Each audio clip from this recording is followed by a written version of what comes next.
इस news channel पर जो भी वक्ता ने कहा वो उसकी अपनी राय है जिसकी पुष्टि नेशन न्यूज इंडिया नहीं करता। धन्यवाद। साथियों, इंसाफ की बात में आज आपका स्वागत है। मैं अमृतलाल सरजीत सिंह आज वर्ण व्यवस्था और जाति प्रथा पर आपसे दो शब्द कहूंगा। वर्ण व्यवस्था और जाति प्रथा भारत की एक ऐसी ऐतिहासिक परंपरा है जिससे पूरा देश पीड़ित है। देश ही नहीं बल्कि विश्व के दूसरे देशों में भी जहां जहां भारत के लोग गए हैं वहां वहां इस समस्या को लेकर गए हैं और आज यह भारत के अलावा भी अनेक देशों की समस्या बनी हुई है।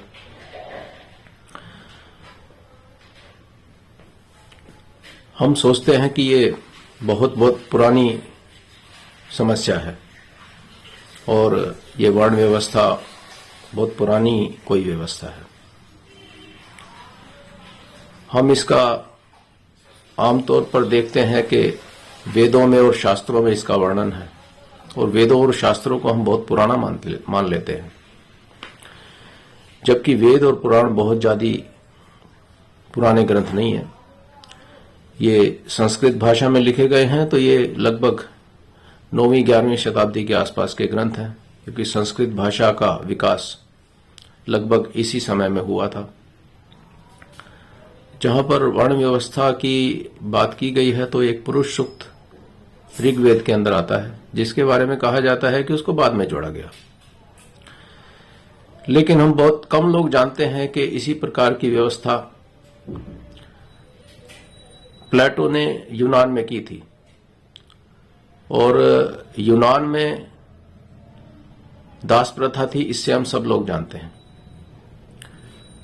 प्लेटो ने अपने ग्रंथ जो 385 बीसी में प्रकाशित हुआ था या कहें कि प्रचारित हुआ था, उसमें 3 वर्णों की व्यवस्था की है। एक जो धार्मिक तरह के या दिमागी काम करते हैं, दूसरे सैन्य कार्य करते हैं और तीसरे वे लोग जो पशुपालन कृषि करते हैं। आज हम भारत में मान लेते हैं कि 4 वर्ण हैं, तो वैश्य का काम जो है वो व्यापार करना है। लेकिन जिस जमाने में ये व्यवस्था बनी थी उस जमाने में व्यापार लगभग नहीं होता था और 3 तरह के ही काम होते थे। और प्लेटो ने अपना जो ग्रंथ लिखा द रिपब्लिक, उसका ऐसे ही महत्व है जैसे भारत के अंदर कौटिल्य के अर्थशास्त्र का महत्व है, उसी तरह से उनके रिपब्लिक का भी विश्व के विचारधारा में अपना एक महत्व है। तो इस दृष्टिकोण से मैं ये कहना चाह रहा था कि जो सबसे पुरानी व्यवस्था यदि वर्णों की मिलती है तो वो प्लेटो की रिपब्लिक किताब जो 385 बीसी के आसपास लिखी गई थी वहां से मिलती है। और वेद शास्त्र बाद के लिखे हुए हैं, इसलिए हमें यह मानना पड़ेगा कि व्यवस्था जो वर्णों की थी वो वेद शास्त्रों में बाद में शायद संभवतः इसी जो फिलोसफी थी, प्लेटो की फिलोसफी थी, उसी से आई होगी। जहां तक जातियों का सवाल है, सिविलाइजेशन जैसे जैसे आगे बढ़ती है, मनुष्य की अलग अलग तरह की जरूरतें बनती हैं। उन जरूरतों को पूरा करने के लिए अलग अलग टेक्नोलॉजी और अलग अलग तरह के काम धंधे सामने आते हैं। तो इसी तरह से तमाम जातियां उसकी बन जाना स्वाभाविक चीज है। बाबा साहब अपने पुस्तक एनिहिलेशन ऑफ कास्ट में बताते हैं कि विश्व के हर एक देश में, हर एक सभ्यता में जातियों का विकास हुआ, जो एक स्वाभाविक चीज है। लेकिन भारत में इनको एक स्थायित्व मिल गया। इस स्थायित्व का कारण और इसमें स्थायित्व के अलावा ऊंच नीच का भेदभाव का कारण जो है वो वर्ण व्यवस्था में ऊंचा और नीचा बना दिया गया इनको, और इनको धार्मिक एक क्या कहें सैंक्टिटी, धार्मिक इनको एक धार्मिक सैंक्टिटी दे दी गई, धार्मिक पवित्रता दे दी गई, धार्मिक सैंक्शन दे दी गई। इसलिए यहां पर जातियां जो है वो परमानेंट हैं और एक दूसरे के ऊपर बैठी हुई दिखाई देती हैं। तो समस्या हम जो देखते हैं, तो बाबा साहब ने इस अपनी ग्रंथ में यह भी कहा है कि यदि हम इनको धार्मिक जामा इनका हटा देते हैं, वर्ण व्यवस्था का, यदि इनको धार्मिकता से दूर कर देते हैं, धार्मिक सैंक्टिटी इनकी खत्म कर देते हैं, तो ये वर्णों की व्यवस्था और इससे वर्णों से उपजी हुई जातियां जो है ये खत्म हो सकती हैं। तो वैसे संविधान का अनुच्छेद 13 ऊंच नीच और गैर बराबरी को नलीफाई करता है, लेकिन हम समझते हैं कि जो अनुच्छेद 13 है उसको व्यवहार में लाने के लिए कोई कानून होना चाहिए।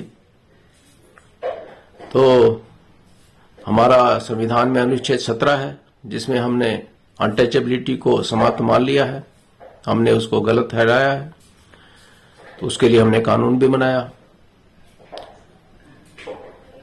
अनटचेबिलिटी ऑफेंस एक्ट, अनटचेबिलिटी को हमने ऑफेंस माना, लेकिन वर्ण व्यवस्था को हमने अभी ऑफेंस घोषित करके और उसको दंडात्मक कार्रवाई नहीं की है।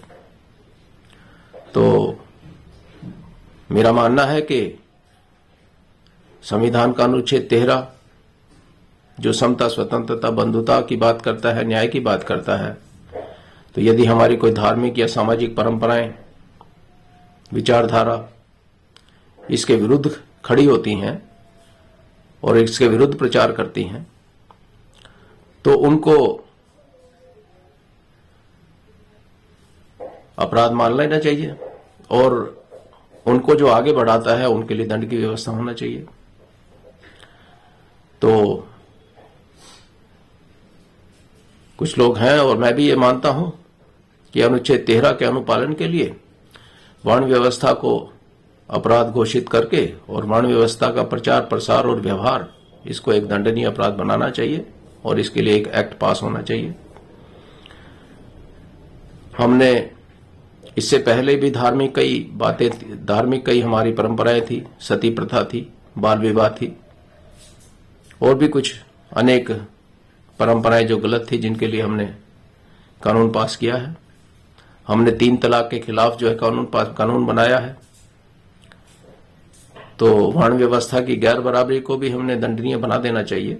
इससे जरूर हमारे को ऊंच नीच और भेदभाव के अंदर खत्म करने में सहायता मिलेगी और इससे आगे आगे समय में जो जातियां हैं वो जातियों का भी निराकरण होगा। आज इतना ही, धन्यवाद।